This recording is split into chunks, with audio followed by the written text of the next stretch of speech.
प्यारे विद्यार्थियों नमस्कार। आज की इस क्लास में हम पढ़ेंगे अटलांटिक महासागरीय धाराएं। इससे पहले वाली क्लास में हमने पढ़ा कि महासागरीय धाराएं क्या होती हैं, कितने प्रकार की होती हैं, गहराई के आधार पर और तापमान के आधार पर, और धाराओं की उत्पत्ति के क्या क्या कारण होते हैं। आज की हमारी जो क्लास है इसमें अटलांटिक महासागर से संबंधित जो भी धाराएं हैं उनका अध्ययन करेंगे। तो अटलांटिक महासागर की धाराएं आप स्क्रीन पे देख पा रहे हैं कि प्रमुख धाराएं, इनमें गर्म और ठंडी धाराएं भी दे रखी हैं कि इनका स्वरूप कैसा है धाराओं का। जो उत्तरी विषुवतरेखीय धारा है वो गर्म जल धारा है, दक्षिणी विषुवतरेखीय जल धारा है वो भी गर्म जल धारा है, क्योंकि विषुवतरेखा के आसपास बहने वाली धाराएं। फ्लोरिडा की धारा गर्म जल धारा है, गल्फ स्ट्रीम गर्म जल धारा, नॉर्वे की धारा है गर्म जल धारा, लेब्राडोर की धारा ठंडी, पूर्वी ग्रीनलैंड धारा ठंडी, इर्मिंगर धारा गर्म, कनारी धारा ठंडी, ब्राज़ील की धारा गर्म, बेंगुएला की धारा ठंडी, अंटार्कटिका प्रवाह ठंडी, प्रति विषुवतरेखीय जल धारा गर्म, रेनेल धारा गर्म, फोकलैंड धारा ठंडी, और एंटिलीज की धारा है वो गर्म। यानी जो भूमध्य रेखा से ध्रुवों की ओर जो धाराएं चलती हैं वो होती हैं गर्म जलधारा, और जो ध्रुवों से भूमध्य रेखा की तरफ आती हैं वो होती हैं ठंडी जलधारा। जैसा कि मैप में देख पा रहे हैं आप, विभिन्न जलधाराओं की स्थिति अटलांटिक महासागर में। अटलांटिक महासागर की जो जलधाराएं हैं उनको हम दो भागों में विभाजित कर सकते हैं, उत्तरी अटलांटिक महासागर की जलधाराएं और दक्षिणी अटलांटिक महासागर की जलधाराएं। उत्तरी अटलांटिक महासागर की जलधाराओं में आप देख सकते हैं उत्तरी विषुवतरेखीय जलधारा, एंटिलीज की धारा, फ्लोरिडा की धारा, गल्फ स्ट्रीम की धारा, उत्तरी अटलांटिक प्रवाह, लेब्राडोर धारा, पूर्वी ग्रीनलैंड धारा, नॉर्वे धारा, कनारी धारा और रेनेल धारा। ये धाराएं उत्तरी अटलांटिक महासागर की प्रमुख जलधाराएं। इसी तरह बात करें दक्षिणी अटलांटिक महासागर की प्रमुख जलधाराओं के बारे में, तो दक्षिणी विषुवतरेखीय जलधारा, ब्राज़ील धारा, फोकलैंड धारा और बेंगुएला धारा, ये प्रमुख धाराएं दक्षिणी अटलांटिक महासागर की। सबसे पहले बात करते हैं उत्तरी अटलांटिक महासागर की जलधाराओं के बारे में। इसमें पहली है उत्तरी विषुवतरेखीय गर्म जल धारा। ये विषुवतरेखा के समीप उत्तर में व्यापारिक पवनों के प्रभाव में पूर्व से पश्चिम की तरफ बहती है, यानी अफ्रीका के पश्चिमी तट से पश्चिमी द्वीप समूह तक। दूसरी है एंटिलीज की धारा। ये जो जलधारा है एंटिलीज की जलधारा, ये ब्राज़ील के साओ रोक अंतरीप के निकट दक्षिणी विषुवतरेखीय धारा है, वो दो भागों में बढ़ जाती है। इसकी एक शाखा उत्तरी विषुवतरेखीय धारा में मिलकर कैरेबियन सागर में और दूसरी मेक्सिको की खाड़ी में प्रवेश करती है, और शेष भाग है वो पश्चिमी द्वीप समूह के पूर्वी किनारे पर एंटिलीज की धारा के नाम से बहता है। यानी पश्चिमी द्वीप समूह के पूर्वी किनारे पर बहने वाली धारा एंटिलीज की धारा।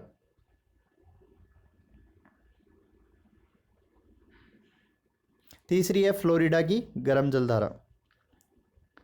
उत्तरी विषुवतरेखीय और दक्षिणी विषुवतरेखीय धाराओं के जो संयुक्त प्रवाह है उसका कुछ भाग मेक्सिको की खाड़ी में प्रवेश करता है।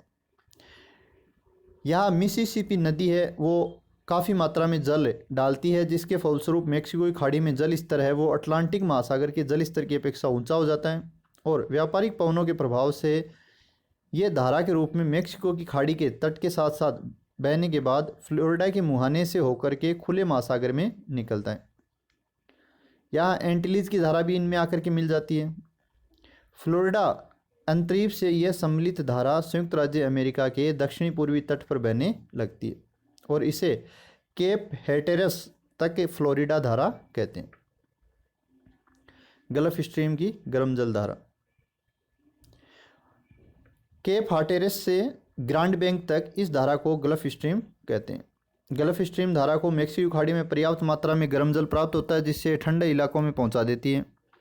आरंभ में ये धारा उत्तरी अमेरिका के तट के साथ साथ दक्षिण पश्चिम दिशा से उत्तर पूर्व दिशा में बहती है।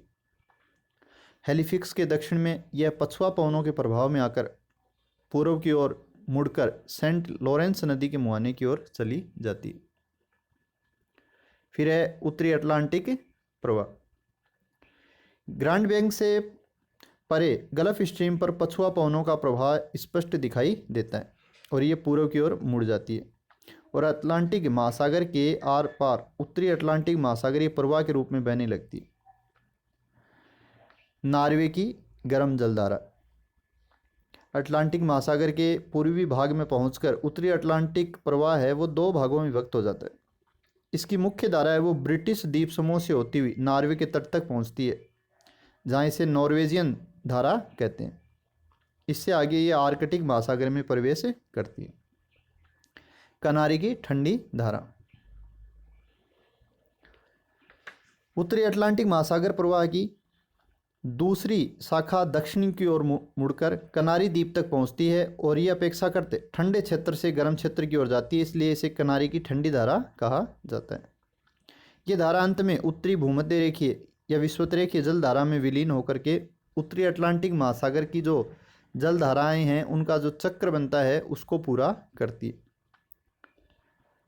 पूर्वी ग्रीनलैंड की धारा जो कि ठंडी धारा है, ये ग्रीनलैंड के पूर्वी तट के साथ साथ उत्तर से दक्षिण की ओर चलती। लेब्राडोर की ठंडी धारा, ये भी उत्तर से दक्षिण की ओर और ठंडी जल धारा होती है। ये बेफिन की खाड़ी और डेविस जल डमरू मध्य से लेब्राडोर के पूर्वी तट के साथ साथ बहती है। ग्रीनलैंड के दक्षिणी किनारे पर पूर्वी ग्रीनलैंड की धारा भी इससे आकर के मिल जाती है। ये संयुक्त धारा आगे दक्षिण में गल्फ स्ट्रीम में मिलती है। तो गर्म और ठंडे जल के मिलन स्थल से न्यू फाउंडलैंड के आसपास घना जो कोहरा है वो छाया रहता है। लेब्राडोर धारा बेफिन की खाड़ी से अपने साथ बड़ी मात्रा में हिम शिलाएं यानी आइसबर्ग भी बहा करके ले आती हैं। अब है दक्षिणी अटलांटिक महासागर की धाराएं।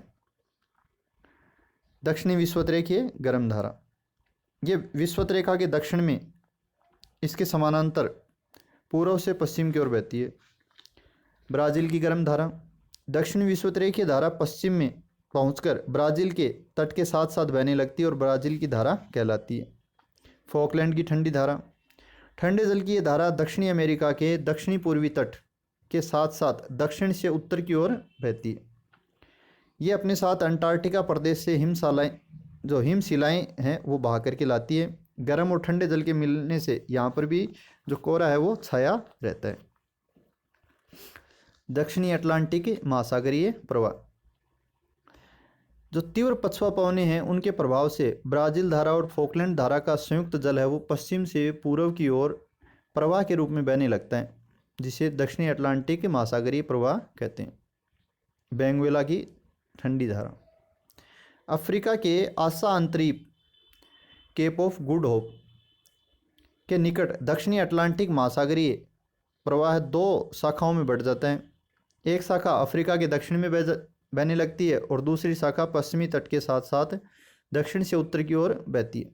ये ठंडे क्षेत्र से गर्म क्षेत्र में जाती है और बेंगुएला की ठंडी धारा कहलाती है। उत्तर की ओर बहती हुई धारा अंत में विषुवतरेखीय धारा से मिलकर दक्षिणी अटलांटिक महासागर में धाराओं का एक चक्र है उसको पूर्ण करती है। तो ये हमने अटलांटिक महासागर की जितनी भी गर्म और ठंडी जल धाराएं थी उत्तर में और दक्षिण में बहने वाली उनका अध्ययन किया। धन्यवाद।